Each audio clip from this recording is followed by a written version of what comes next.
Com vocês, Pantim Poético com Adebal Ferreira. Boa noite. Boa noite, obrigado.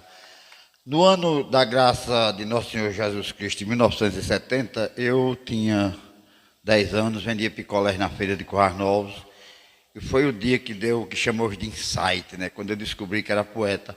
Eu estava lá, vendendo meus picolés, e chegaram dois cantadores de coco, muito famosos da época, Vem Vem e Azulão. E eu fiquei curioso, porque eles fizeram assim, juntou gente, e eles botaram uma bolsa no chão e começaram a cantar coco. Eu vi, clarear, sabe?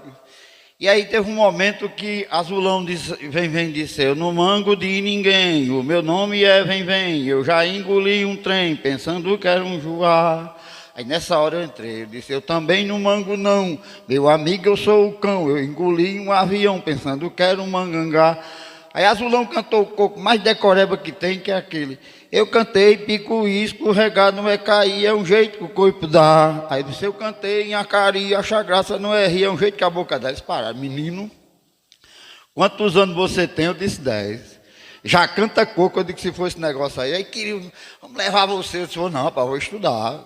Para Borborema vai ser um sucesso. Eu digo, você é doido, mãe, não deixa não. Aí, a partir daí eu comecei a vender meus picolés rimando. Rapaz, eu vendia 1000 picolés naquele tempo. Eu ganharia o equivalente hoje a R$200 numa segunda-feira. Aí eu ia para São Vicente, para Cerro Corá, vendia 500 em cada um. Eu ganhava no fim de semana o equivalente a R$400 hoje vendendo picolés, né? Então eu sou da feira. Cultura popular para mim é o chão. Se botar num palco vira business. Tem que ser para pouca gente. É a roda da cultura, criar a roda da conversa, né? Então eu estava contando aqui a vocês antes, eu pensei em fazer o que eu chamo de pantim poético, e aí eu falando em performance lá na Cobra, que eu não sou da Cobra, mas me adotaram lá.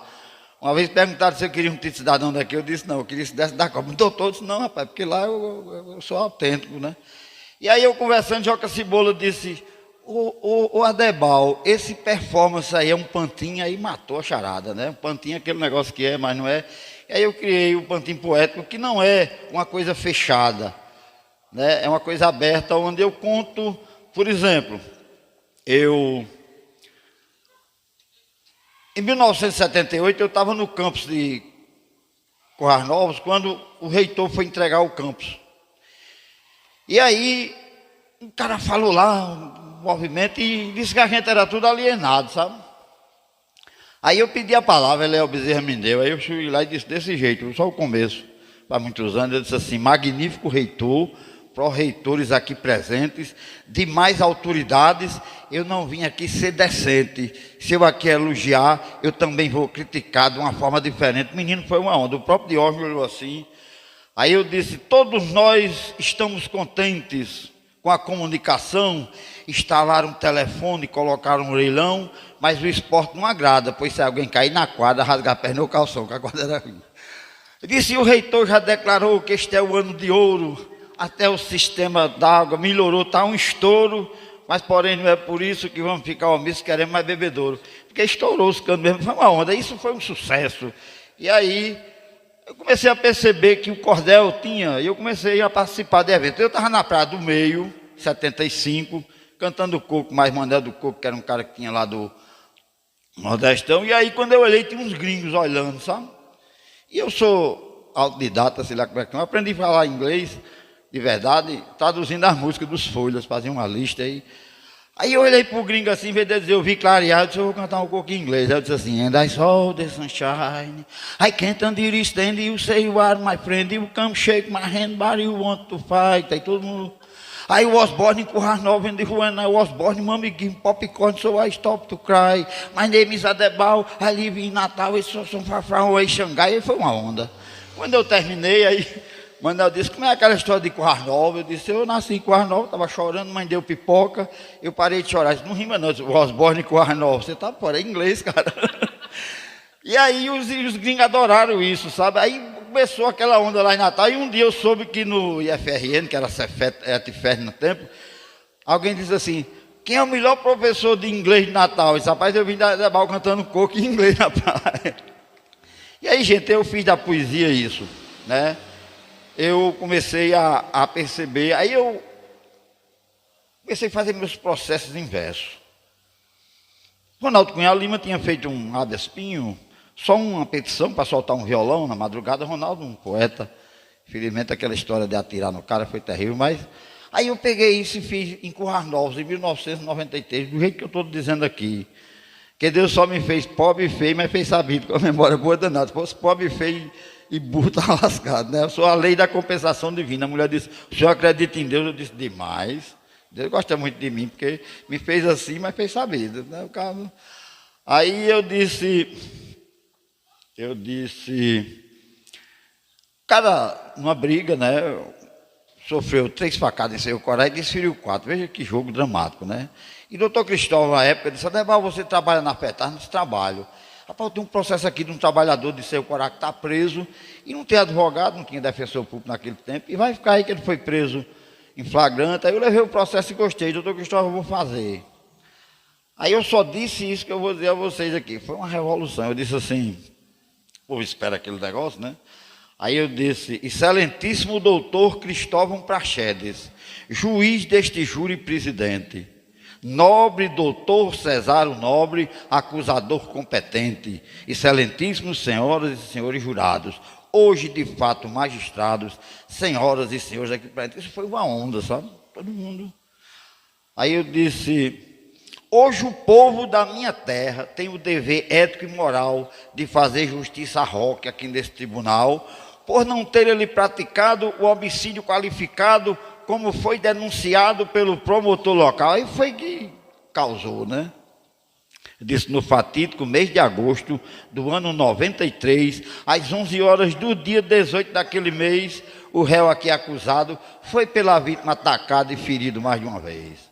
Foi no bairro Casa Velha, na saída de Cerro Corá, onde a vítima, naquele dia, depois de se embriagar, agrediu o acusado, que depois de se ver furado, foi obrigado a matar. E peguei o processo assim solenemente, abri e disse, há um exame de corpo de delito neste processo acostado, dizendo as folhas 19 que Roque André foi furado no pulso, no peito, no abdômen. Foi um milagre este homem não ter sido assassinado. Meu amigo, foi uma onda, aquele silêncio assim, todo mundo.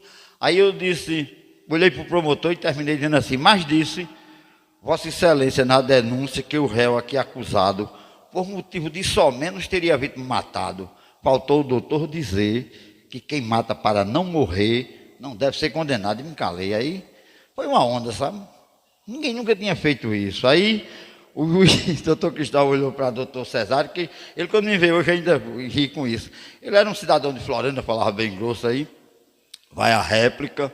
Aí, vai a réplica, falou, não, Excelência. Aí eu fui tomar um cafezinho, enquanto ajeitava a sala, ele bateu aqui no meu ombro, eu me virei, disse, meu caro jovem, veja que onda, você sempre faz assim?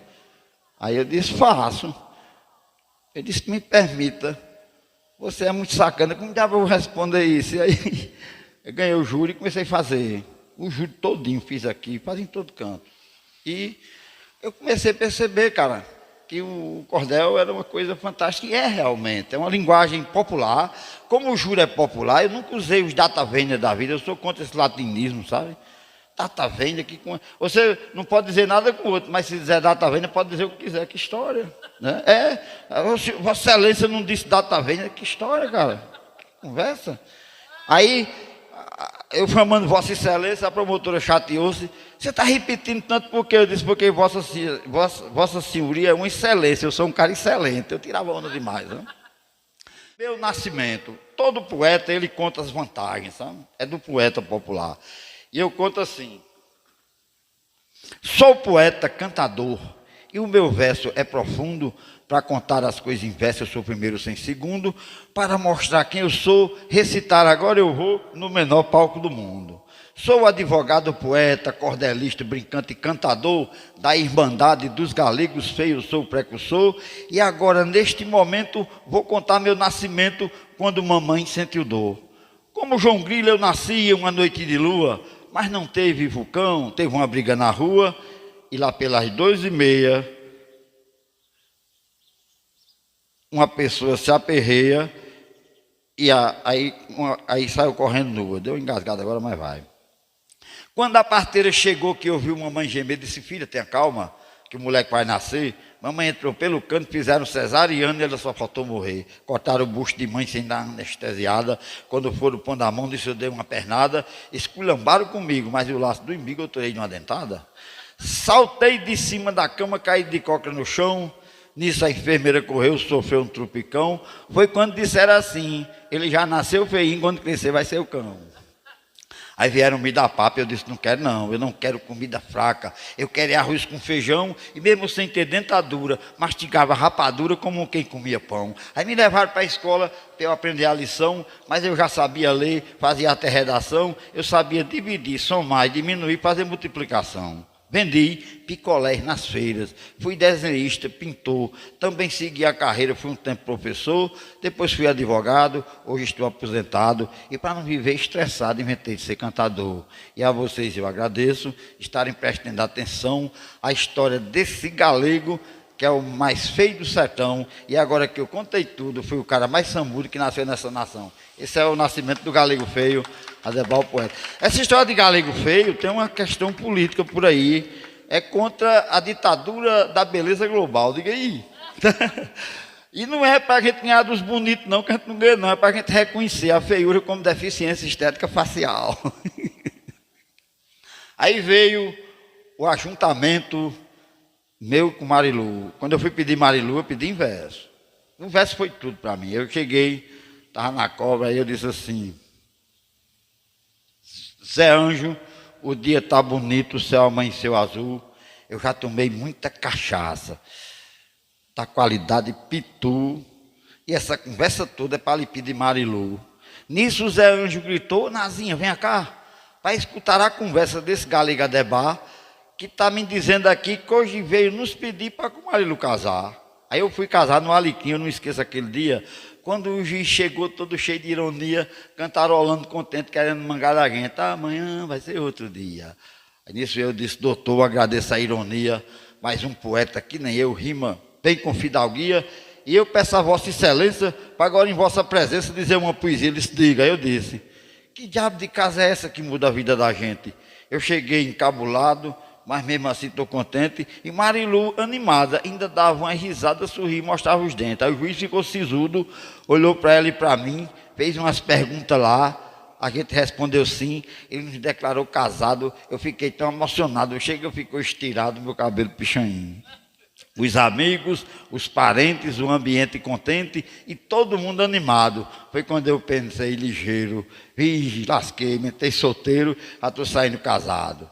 São 40 anos, 39 anos dessa nossa juntação, dela nasceram 3 filhos, corda do meu coração, Liz Débora, Ana Paula e Paulo Victor, os moleques mais bonitos que nasceram no sertão.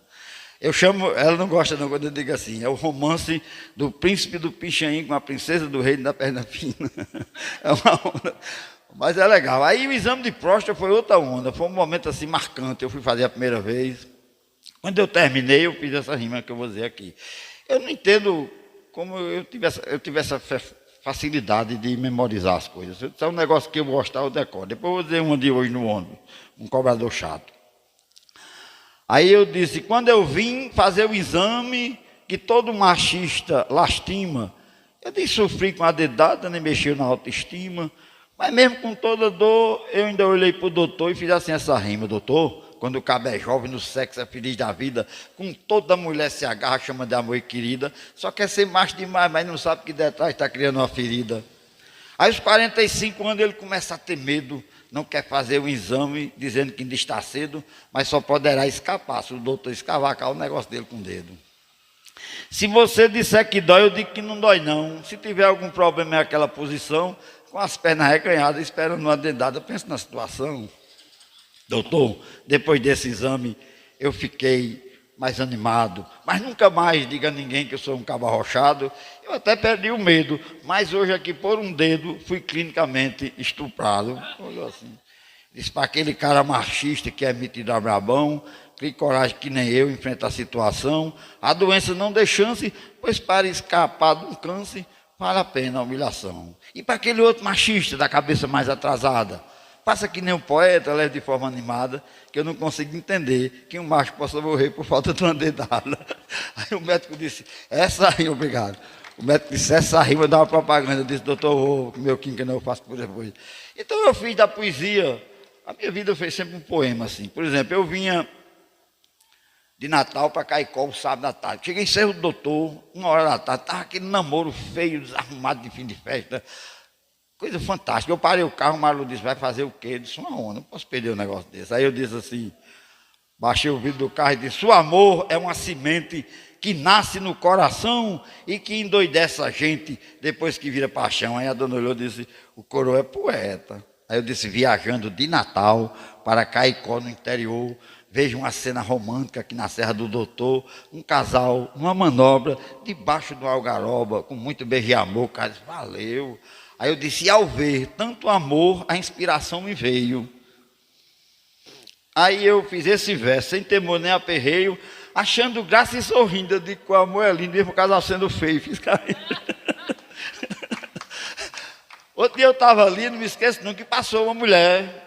Parelhas é conhecido, o Siridó, mas Parelhas é conhecido como a terra, né, das mulheres bonitas, belas, né? Aí o cara disse assim, viu aí, doutor Adebaldo, isso o quê? Disse, a água do Boqueirão. Isso que tem a ver, essas meninas são tudo bonitas. Eu disse, não, rapaz, você está fora.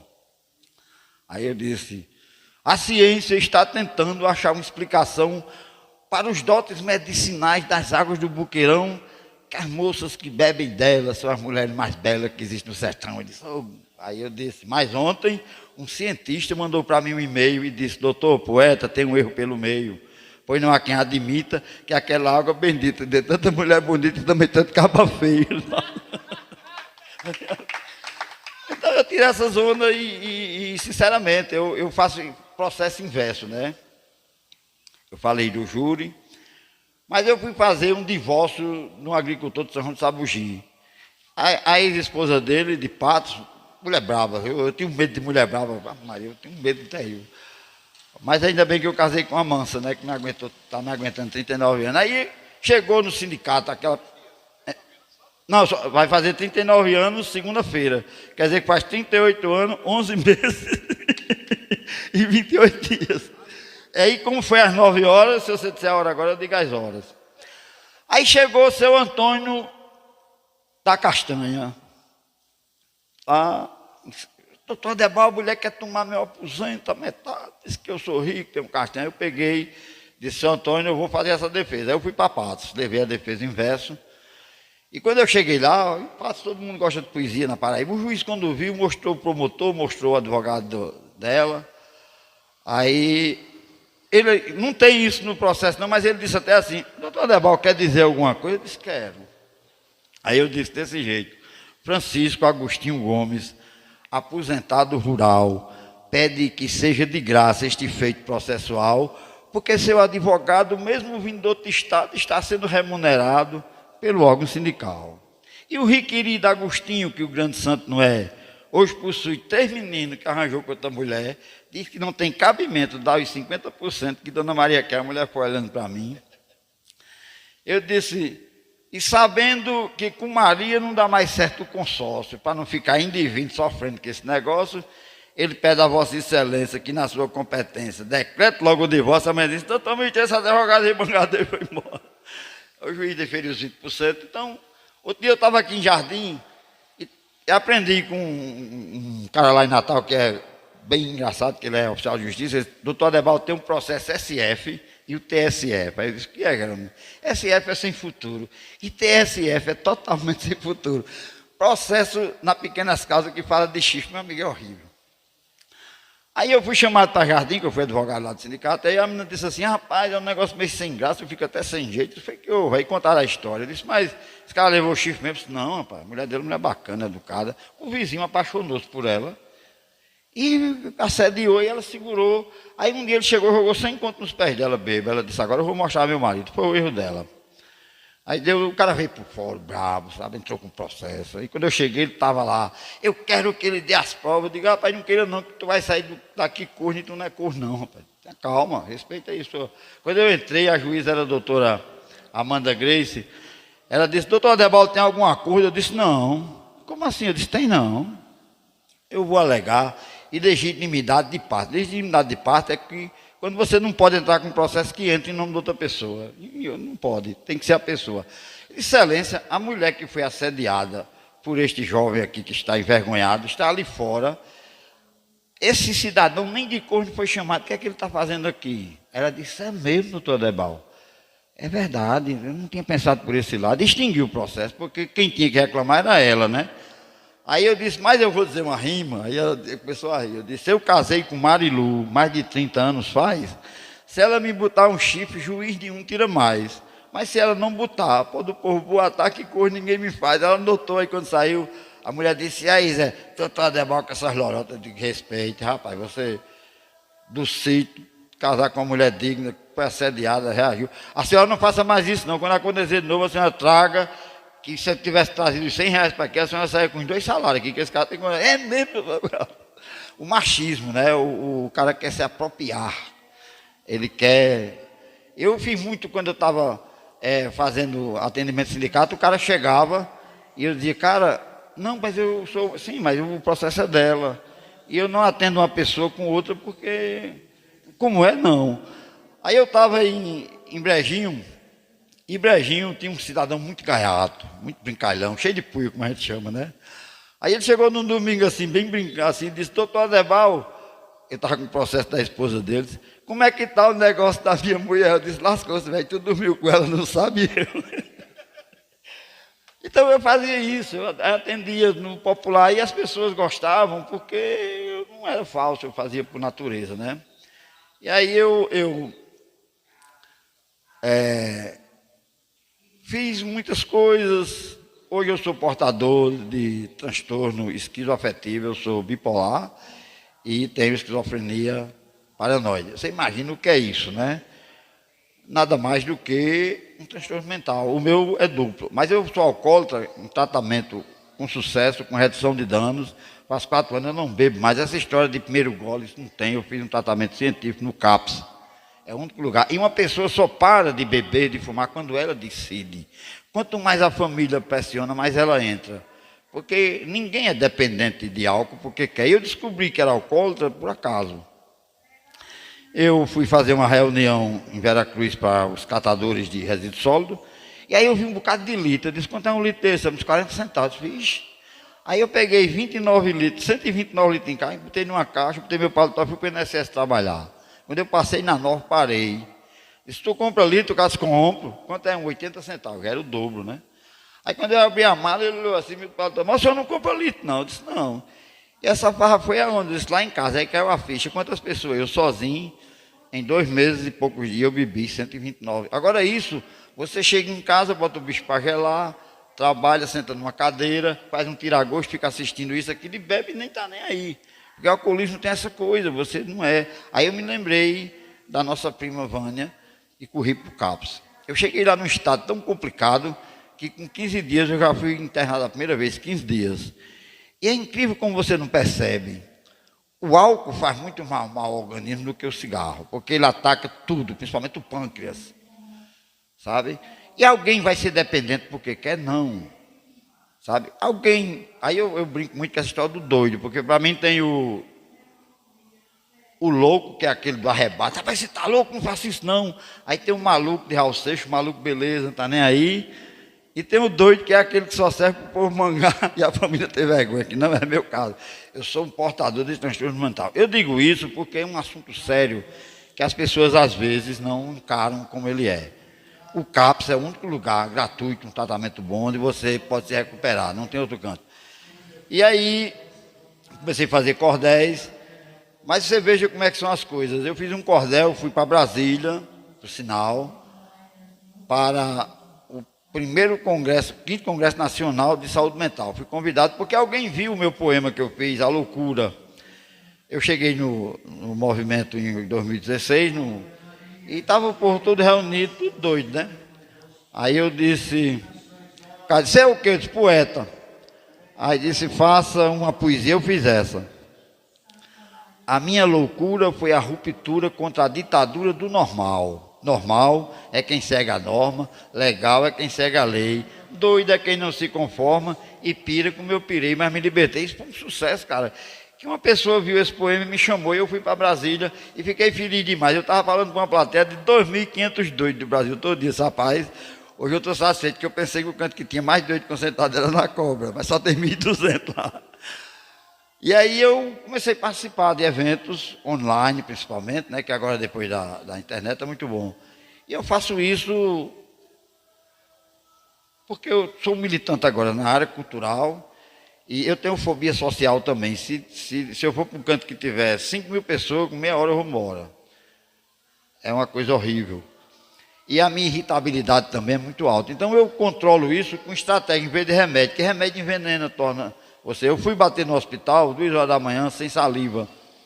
Na segunda vez, doutor Cícero, médico igual ao doutor Antônio, disse: Adebal está tomando quetiapina? Eu disse: estou. Ele disse: tome não, que dá isso. Aí eu fui, o psiquiatra mudou para olanzapina. Quando eu fui fazer minha cirurgia de catarata, que eu sou usuário do SUS, eu não tenho um plano de saúde, aí eu fiz o teste de glicemia, deu 158. Aí eu fui para o posto, era uma médica cubana, a doutora Helena, e ela disse: estou vendo aqui que o senhor toma olanzapina do estômago. Dá isso, você veja que sacanagem. Passa uma medicação para você, com efeitos colaterais pesadíssimos, e você não é informado. Carbonato de lítio.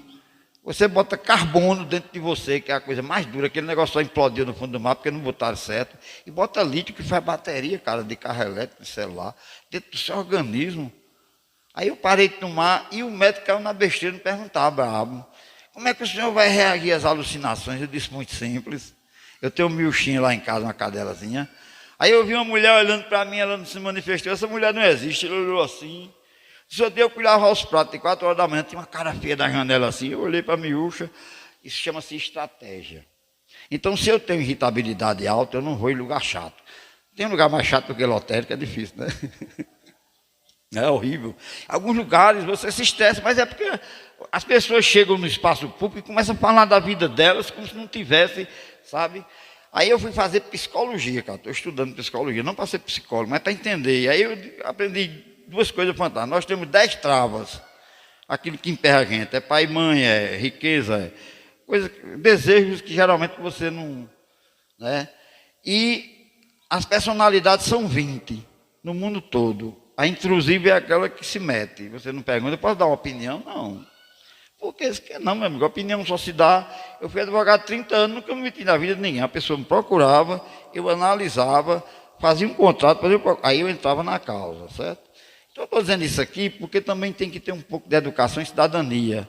Eu fiz um mestrado em Direito e Cidadania, fui da primeira turma da UFRN, e a minha dissertação foi Introdução a uma Pedagogia para a Consciência e Exercício da Cidadania. No artigo 5º da Constituição, inciso 34, está escrito assim: é garantido a todos o direito de petição aos poderes públicos em defesa de direito contra a ilegalidade ou abuso. Isso é fantástico. Você não precisa do advogado, nem de ninguém, para você reclamar um direito seu em qualquer autoridade. Faça por escrito. Se não puder fazer por escrito, o promotor toma por termo. E é fantástico, porque funciona. Sabe? A gente não pode. Eu trabalhei 30 anos no campo do direito, por mais reacionário que seja, eu nunca peguei causas duvidosas. Eu só pegava causas que eu analisava para não colocar ninguém em risco e depois botar a culpa no juiz, né? Então eu tiro essas ondas. Por exemplo, eu faço uma coisa chamada quadra encordelzada, a justiça. A justiça, para ser boa, tem que ser mais social, para ninguém ficar à toa e o mundo ser mais igual. Quando eu falo na justiça, minha gente, eu vos explico que a danada é muito lenta, por isso é que eu critico. Quem diz é Adebal Ferreira que a justiça brasileira em 2 coisas é ligeira: é prender pobre e soltar rico. Quando eu digo isso, eu digo: é verdade, cara. Assaltar um pobre é um trabalho, né? Um rico. Quando vão prender um rico, é jatinho, é avião. Quando vão prender um pobre, sacode num camburão, e aí reclamar não adianta. Pois aquele tal de Daniel Dantas nem chegou a ir para a prisão. Quer dizer, é verdade, né? Aí eu fiz educação.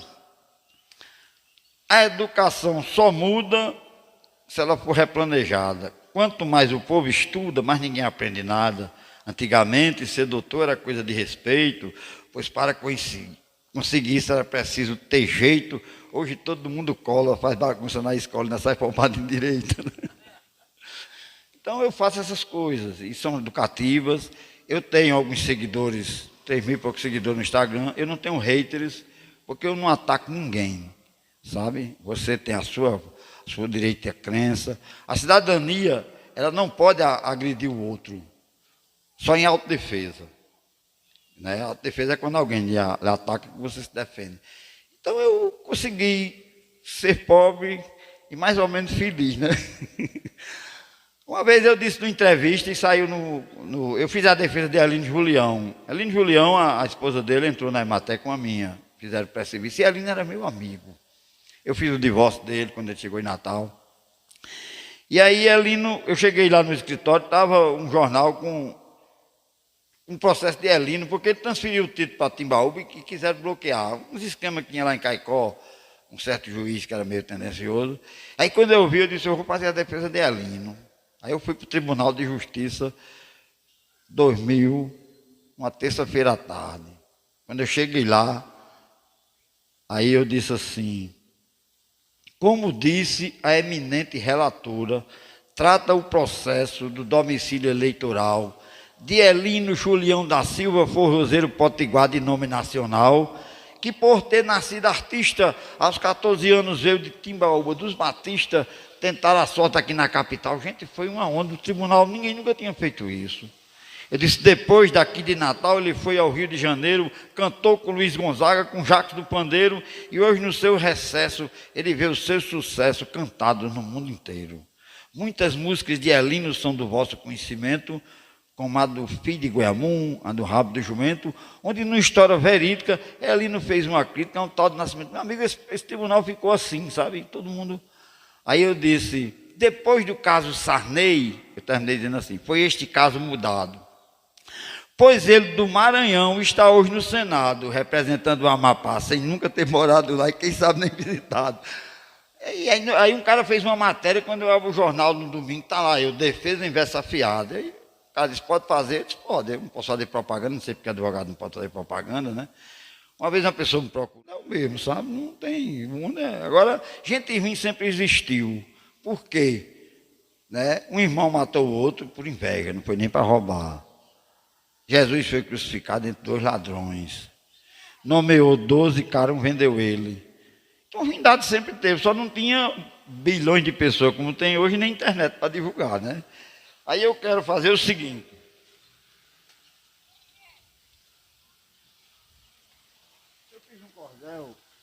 Eu fiz um cordel sobre a Paixão de Cristo de Carnaúba. Que se eu tiver legal, eu vou para lá. Quinta-feira, eu vou tentar recitar lá pelo meio, tirando onda. Deixa eu ver aqui, porque... O cordel, ele surgiu, dizem, na Provença, na França, e veio para Portugal e veio na mala. Veio com os conquistadores. E aí se deu bem no Nordeste. Mas o cordel, eu estou escrevendo, eu escrevi presença de figura de linguagem na literatura do cordel, que está sendo publicada ali, eu fiz isso em 84. Eu estou escrevendo agora uma teoria literária do cordel para as universidades. Eu estou mostrando o cordel como uma poesia que não é popular, ela é uma poesia tão importante como as outras. Certo? Aí o poeta terminou dizendo assim, longe é um lugar que não existe. Aí o ministro, ele não sabe onde é pau do céu, não. E a poesia é isso, a poesia é um estado de espírito, cara, porque você se desarma. As cantorias, como era antigamente, eu fiz umas coisas com os para-choques de caminhões. Aí eu vi um assim, o sol nasce para todos, mas a sombra dos... Veja que sabedoria, né? O sol nasce para todos, mas a sombra do sabido disse assim, o homem vive queimado desde o tempo da infância, porém diz que é elegância ter o corpo bronzeado. Do rude ao educado, todo mundo quer ter partido, né? Ninguém mais quer fazer acordo. O sol nasce para todos, mas o mundo é do sabido. Então, essa coisa de você fazer a poesia aí, no dia que eu namorava com uma figura aqui numa cidade, do Siridó, e eu passei a sexta-feira da Paixão, bebendo com os meninos, tomando vinho, né, que a gente tem essa história, e cheguei lá à noite, com um despacho, né, e levei um carão danado. Ela disse, você estava onde? Eu disse, estava com os meninos. E eu aqui sozinha, mãe foi não sei para onde, eu disse, ó, adivinha. Eu fiquei pensando logo, tá por fazer essa galega. Aí quando ela terminou bem braba, eu tenho medo de mulher brava, viu? Eu disse, presta atenção, que eu acho que essa foi a primeira paixão que acabou numa sexta-feira do paixão por causa de um carão e fui embora. Aí no outro dia ela ligou e disse, não, a rima lá era sério. O que isso era? Aí um dia ela estava na universidade e um professor estava lendo essa negócio de Aline Juliano. Disse, olha, tem um advogado que faz processo inverso. Ela deu uma crise de riso. Ela me contou depois aí, o que é que estava vendo? Ela disse, é porque esse danado acabou o namoro comigo com a rima. Então a rima foi o meu insight, como a gente, insight, olha que nome chique, né? Insight. E minha mãe me colocou numa escola em 68, particular, de uma freira que veio do Rio, essa freira fantástica, na Dorinha. Eu aprendi a ler lá mesmo, rápido. E a contar, ela ensinou fração da seguinte maneira, eu falei, pegou uma laranja, o que é isso? Uma laranja, ela está o que inteira, ela botou um no quadro. Aí partiu a laranja o meio, disse, agora duas bandas, duas partes, né? 2 meios, aí botou um 2. E quando ela chegou no 8º corte da laranja, a gente sabia o que era fração. Quando eu cheguei no grupo, a primeira coisa, no primeiro dia, era saber ler. Aí a professora disse, tem alguém que sabe ler? Eu disse, sei. Ela, sabe ler? Sei. Aí o livro, vamos estudar, O Corvo e a Raposa. Não me esqueço nunca. Aí o corvo achou um pedaço de queijo e pôs-se a se preparar para desgustá-lo no alto de um galho de uma árvore. A raposa, muito esperta ao vê-lo, bolou uma trama e disse, camarada corvo, como você canta bem, corvo canta feio pra caramba. E o corvo, ao abrir o bico para cantar, o petisco caiu, a raposa abocanhou e embrenhou-se no mato. A lição era isso. Quando eu li, ela disse, fantástico. Aí veio o bicho folharal, ó, era a segunda. Um macaco ia beber água e uma onça aperreava ele do outro lado. Aí o macaco se melou de mel, pegou as folhas e chegou. Quando a onça disse, que bicho é você? Eu sou o bicho folharal. Ela disse, você não vai ficar aqui, vai logo para o 2º ano, porque aqui é para ler, você já sabe. Aí eu fui, cheguei no 2º ano, era contar, escrever, aí eu sabia as 4 operações, porque a professora me ensinou bem. Aí disseram, vai para o 3º, aí mãe foi lá, disse, não. Aí foi quando eu descobri que o conhecimento era poder, porque eles diziam assim, uma vez o cara deu um capilé assim em mim, aí um cara disse, não mexa com galeguinho não, que ele ajuda a gente. Porque eu tirava a dúvida de todo mundo, rapaz, aquilo foi outra coisa, eu comecei a ler, eu gosto de ler, de estudar, porque era a saída. Sabe, tinha uma confusão em Currais Novos, aí chama Lunica, que era meu apelido, porque dizia que eu era um homem feio, o homem da lua, aí foram olhar, era Lunícola, aí bota Lunica. E ficou o apelido porque eu gosto, até quando as pessoas me chamam de Lunica. Quando alguém diz Lunica, eu estava lá, fui para a Bahia, lá na rodoviária, Lunica, eu disse de Currais. Quando eu olhei, era realmente uma pessoa de Currais Novos. Então, gente, eu aprendi algumas coisas, né? Por exemplo, com todos esses transtornos, com tudo isso, eu consigo viver bem. Mas, para isto, todos os dias pela manhã, quando eu me levanto, eu passo um filme do que eu fiz ontem. Se eu conseguir fazer bem feito o que eu me propus a fazer ontem. E o que é que eu vou fazer hoje? Eu sempre tenho cuidado de não ter feito mal a ninguém e nem pensar em fazer. É muito difícil quando você decide que a narrativa do outro é do outro, cara, não é minha. Sabe? Aí a personalidade intrusiva é essa que quer entrar e dizer como é que você deve ser. Você quer arrumar um neto ligeiro, diga à sua filha que não namora com um cara que você arranja bem ligeirinho. Minhas filhas foram educadas de outra maneira. E eu dizia, minhas filhas, o afeto é a coisa mais importante. Namorar é muito bom, principalmente com quem presta. Com quem não presta é o problema, mas quem vai escolher é vocês. Meu filho, eu dizia a ele, se tu engravidar alguma menina, tu vai assumir. Nunca, meu filho é casado, mas não deixa a esposa dele em casa para ir beber com ninguém. Sabe? Então eu consegui quebrar os tabus da sociedade burguesa ocidental cristã. A Bíblia diz em Mateus 2:7, diz assim, não julgueis para que não sereis julgados. Olha que linguagem bonita, né? Aquilo com que julgardes os outros voltará contra ti. A lei do retorno está lá, a Bíblia é muito sábia. Pena que as pessoas não, muitas vezes botam debaixo do braço. E eu procurei, eu gosto da Bíblia, os livros de Eclesiastes, Cantares de Salomão e Provérbios, são livros sábios. Todos os rios correm para o mar, o mar nunca se enche, já pensou? Há um tempo para tudo, há um tempo de sarar, um tempo para matar. Qual é o tempo de matar? Que você mata para não morrer. Então tem muita sabedoria ali que as pessoas não procuram pôr em prática. Eu aprendi com Paulo Freire, ele dizendo assim, olha, a aprendizagem só acontece quando se põe em prática. Apreender significa reter para si, mas para pôr em prática. Então, gente, eu tenho que agradecer muito a Deus, porque Deus me fez pobre e fez sabido, conversador. Já pensou se eu fosse pobre e feito? Então, como se trata de sexta-feira, Semana Santa, eu vou ler um cordel aqui sobre a paixão de Cristo em Carnaúba dos Dantas. Geralmente o cordelista pede uma invocação divina, né? Aqui a luz está meio assim, mas eu peço ao Divino Mestre inspiração nesse instante para eu narrar por aqui uma história importante sobre a paixão de Cristo, que todos os anos assisto uma encenação brilhante. O Monte do Galo surgiu de uma tradição popular sobre a lenda de um galo que vivia no monte a cantar, e foi em meados de 1850 que isso a lenda alimenta para depois materializar. Em 25 de outubro de 1928, fizeram a inauguração. O senhor Pedro Alberto Dantas fez um gesto de boa ação. Segundo diz a história, para Nossa Senhora das Vitórias, ele fez uma doação. Depois de Bento o Cruzeiro, ele passou a ser designado como o Monte do Galo, passando a ser frequentado com a concentração de fiéis, desempenhando seus papéis de romeiros de todo o estado. E há 50 anos atrás, que esse espetáculo foi visto lá em Carnaúba dos Dantas, assim de um jeito imprevisto, quando um grupo de pessoas cheias de crenças muito boas encenou a paixão de Cristo.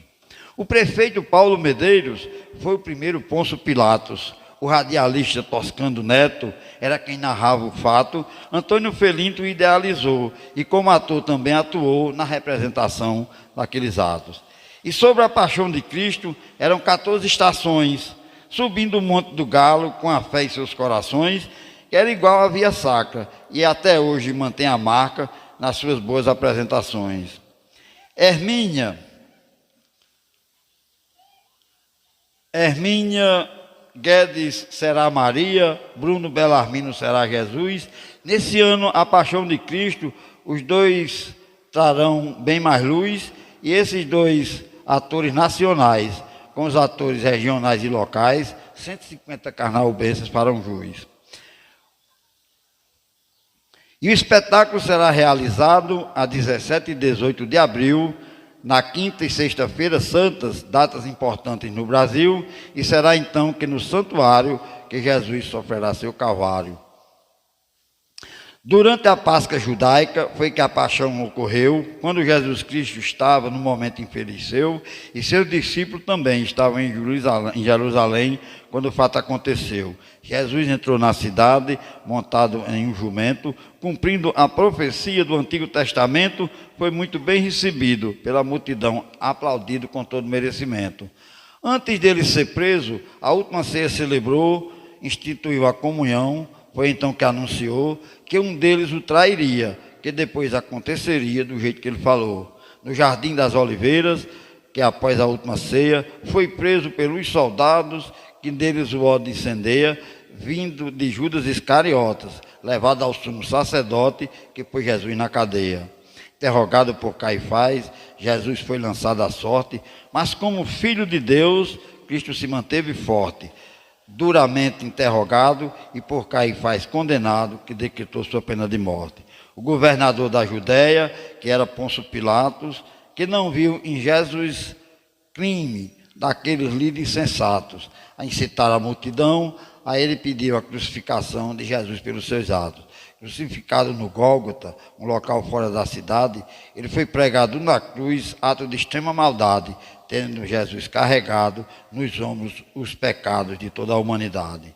Durante a crucificação, ele aos algozes perdoou, e ao ladrão arrependido, que ali a Jesus suplicou, Cristo, tendo ele ouvido, ao ladrão arrependido para o paraíso levou. Após 6 horas na cruz, Jesus finalmente morreu. Foram José de Arimateia e Nicodemos, amigo seu, com muito zelo e carinho. Envolveram ele em linho, foi assim que aconteceu. Assim, todo o significado da sua dolorosa paixão foi neste gesto de Jesus, com amor e redenção, por ter sido sacrificado, cruelmente crucificado, ele salvou o povo cristão. Na Semana Santa, Ocorre na quinta celebração da última ceia tomada, e na sexta-feira a crucificação, e no domingo de Páscoa a passagem traz a marca de Cristo a ressurreição. Espero que tenham gostado deste singelo cordel, porque eu só sou um poeta e cumpro aqui meu papel, trazendo aqui a narração que na sua gloriosa paixão Jesus Cristo é sempre fiel. Então um cordelista tem esse papel de... e eu faço isso muito bem, eu fico assim emocionado, porque eu não frequento mais templo, mas eu não sou ateu. As pessoas dizem, ateu não. Eu tentei ser pastor, estudei 2 anos. E aí eu me senti que estava chato, eu perguntava demais e eu saí. E aconteceu uma cena até engraçada, que eu vou colocar aqui. Eu tomei uma cana com os amigos, ele estava bebendo no domingo de manhã, lá tinha um pastor que ele fazia umas visitas, pastor Benjamin Peterson. Quando ele me viu, ele ficou assim, irmão Adebal, o que é isso? O que é isso? Aí eu na minha carcaça disse, pastor, a partir de hoje eu não sou mais irmão não, eu sou primo. Rapaz, ele ficou triste, foi reclamar a mãe. Mãe disse, pastor, o Adebal não passa 6 meses com a namorada, passou 2 anos na sua igreja. Aí eu fui ser diácono permanente, fui estudar, estudei no seminário São Pedro 2 anos. Eu era doido para chegar num tempo fazer uma missa em cordel, uma coisa, sabe, diferente, né? Aí, quando foi com 2 anos, chegou o reitor, o padre Valquimar, disse, vamos falar do celibato condicionado. Aí eu sempre fui contra o celibato. E o farisaísmo é você ser contra uma coisa e fazer para agradar os outros. É assim que a gente adoece. Aí eu me levantei, ele disse assim, Adebal é casado com a Ana Marilu, né? A gente vai lhe ordenar. Se você ficar viúvo ou se separar, não casa mais. Eu me levantei e fui saindo. Ele disse, eu não sei radical, não. Eu digo, sou pastor. Porque o agente é assim, é estuprado moralmente todo dia. Eu deixo de fazer as coisas para agradar os outros. Se o senhor tivesse me dito isso no começo, eu não teria ficado aqui. Mas aprendi muita coisa lá, sabe? A gente aprende. Mas para encerrar, eu vou contar a cena mais pitoresca que aconteceu comigo quando eu deixei de ensinar no Padre Miguelinho. Remo de Macedo tem essa história, porque Remo era o editor do RNTV, né, do jornal na época. E aí, eu fui ao banheiro dos professores, não tinha um papel. Você já pensou, cara? 1995. Aí eu saí, me sentei na cadeira e deu aquele insight, como diz hoje, né? Aí chama a diretora aí, que eu tinha visto papel higiênico na sala dela, do bom, do cheiroso. Aí ela disse, que é, Adebal, bem abusada. Eu disse, bota papel ali. Ela disse, e se eu não botar? Eu disse, aí Remo de Macedo vai adorar, porque mais tarde vai sair no RN assim, professor sofre incontinência fecal por falta de papel higiênico, ou seja, o professor cagou na cadeira. E ela ficou olhando e foi botar. Aí eu fiquei indignado com isso, sabe? Eu pedi essa exoneração, porque eu disse, pô, todo mundo, mas não cagar com dignidade. E os professores lá, tudo, pô, que coisa, né? A que ponto chegou? Aí quando eu fui pedir exoneração, a mulher disse, o senhor vai perder 20 anos. Eu disse, senhora, eu não quero perder mais 10. Eu não perdi porque eu aprendi muita coisa, né? Então eu sempre fui marcado assim por uma rebeldia educada, sabe? Mas como eu fui de 1978, uma das pessoas que militou, cantei no Comissões Diretas, eu invadi a reitoria, eu fui um militante de frente. Então, eu não quero negócio com quem defende ditadura, porque você não poder falar o que pensa, ser preso, é horrível, sabe? É horrível. Eu não... Me desculpe, eu tenho todo o respeito por quem defende, mas só sabe o que é ditadura, quem sofreu.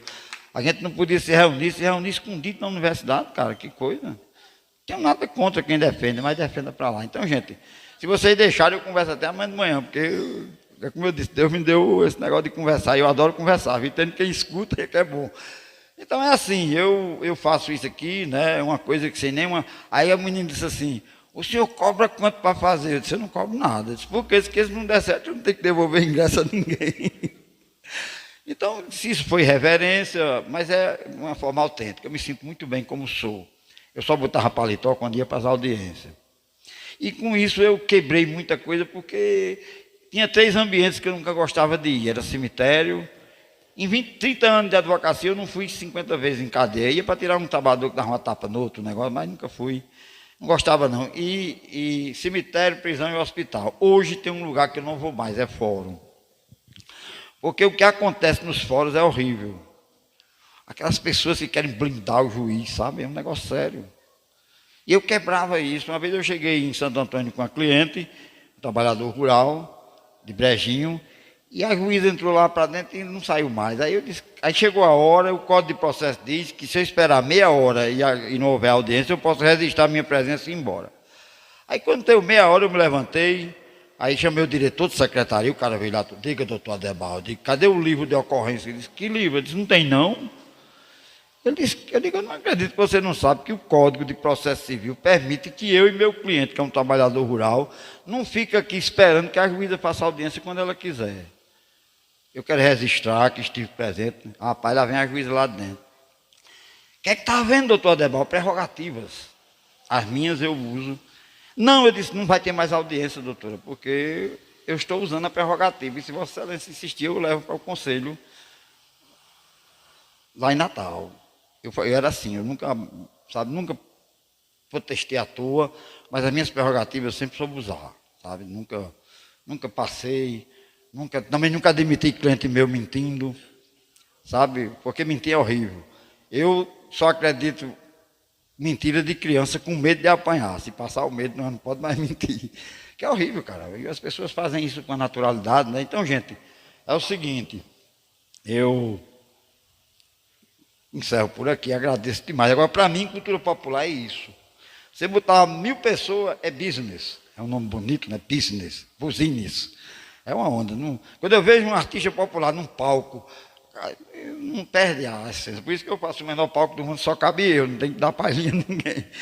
Isso aqui eu vou fazer uma onda, que o meu palco é menor do que esse. Eu disse, rapaz, eu quero fazer um vídeo lá em Natal, no centro, eu requerendo em inglês, em cordel, o meu palco ir para o Guinness. Eu estou reescrevendo meus livros, são 17 livros, 102 cordéis, estou fazendo uma parte ali. Eu quero ir à Academia Brasileira de Letras, lá no Rio, quando morreu um imortal que morre, né? Eu quero me inscrever lá só para ver a onda. Só para criar, dizer assim, eu sou escritor do meu estado, sou conhecido lá, e eu vim pleitear esse negócio aqui. E vou preencher todos os requisitos só para ver com quem eu vou concorrer e qual vai ser o resultado, que aí eu quero tirar onda depois. O galego feio que tentou entrar onde não cabia. Minha mãe me deu conselhos mais sábios do mundo, dona Raimundo. Meu filho, não entre onde não lhe cabe, porque você fica imprensado, é verdade, né? Então, se não der, eu passo direto. Não ande com gente ruim que você fica pior do que ele. Mãe dizia isso, é verdade. Então, ela nunca deixou o menino ruim lá em casa. Eu criei meus filhos assim, mas Marilu, deram certo. Eles estão criando os meus netos assim. A gente não pode tentar fazer com que o filho faça as coisas que a gente quer. Isso eu chamo de colonialismo personal. Eu não quero catequizar para que ninguém pense como eu penso. Você paga imposto, você mantém o sistema, você vota, você legaliza a gestão, então você tem um livre arbítrio. Aquilo que eu puder fazer, que não prejudique ninguém, eu faço. Está na Constituição Federal, certo? E a Constituição, ninguém sabe, é por um verbo. A República Federativa do Brasil, aí diz assim, formada pela união indissolúvel dos estados, municípios e Distrito Federal, se constitui no Estado Democrático de Direito. Todas as constituições do mundo têm essa palavra, se constitui. A República Popular da China, todas elas têm, mesmo que não sejam democrata, tem. Então, aí diz assim, e tem como fundamentos, a soberania, que não é a soberania de país, é a soberania minha, de fazer aquilo que eu desejo fazer. Eu sou soberano nos meus quereres. 2, a cidadania. Cidadania não tem conceito, cidadania é um sentimento, eu pago imposto, eu voto, então eu tenho direito. Desde que eu não violo o direito do outro, eu tenho direito. 3, a dignidade da pessoa humana, isso é incrível, cara. Quando eu vi hoje, eu vou terminar dizendo isso, eu vinha no ônibus e um cobrador chato, uma senhora de idade fazendo perguntas, e ele chato. Aí quando eu fui descer, eu disse assim, cobrador, você me diga por que é que está estressado? Sua maneira de falar me deixou indignado. Não fale assim com a gente, porque a gente é cliente, merece ser respeitado. Menino, o homem bateu palma, ele encabulou. Eu gosto de usar a poesia nessas horas também, sabe? O cara, rapaz, cara, que tá aí? Aí eu vou fazer uma rima e fiz. Decidi o ano com essa rima, ele ficou meio sem graça, o motorista disse, eu não disse a tu, cara, quando tu estiver assim, não vai trabalhar não, que é um direito seu, mas, cara, quem está pedindo favor a você não, essa empresa presta serviço, entendeu? Então é com isso que eu termino dizendo que agradeço, né, a presença de vocês, porque para mim é importante essa liberdade de fazer para o público que eu quiser e que eu dispuser, certo? É tanto que eu gosto de fazer assim. Eu me senti bem hoje, quando eu faço isso, o meu transtorno mental alivia um pouco. Porque fazer como diz o outro, doido é complicado. Mas fazer como diz o outro, o meu foi a libertação dessas coisas, desses clichês, cara. O senhor tem carro? Não, não. Sabe, as pessoas começam a querer, rapaz, vamos não sei para onde, leva o senhor. Não, cara, eu não vou não. Por quê? Porque eu não sou assim, eu sou diferente. Eu morei na Praia da Ridinha, 8 anos, e quando saí de lá, vim morar na Cobra. E alguém disse assim, você vai acabar com a vida social dos seus filhos. Lá, eles me agradecem hoje, porque lá eles aprenderam. Eu fui professor da Cobra, voluntário, juntei umas pessoas e fizemos um trabalho lá durante 2 anos. E eles passaram no vestibular, sabe? Eu gosto de fazer assim, né? Porque o Fagner diz que quem é rico mora na praia. Eu fui morar na praia, só tinha Marizia, que é rico mora. Então, gente, é assim. Muito obrigado, viu? E não sou feio nem sou bonito. Viva Santo Expedito e tenho dito.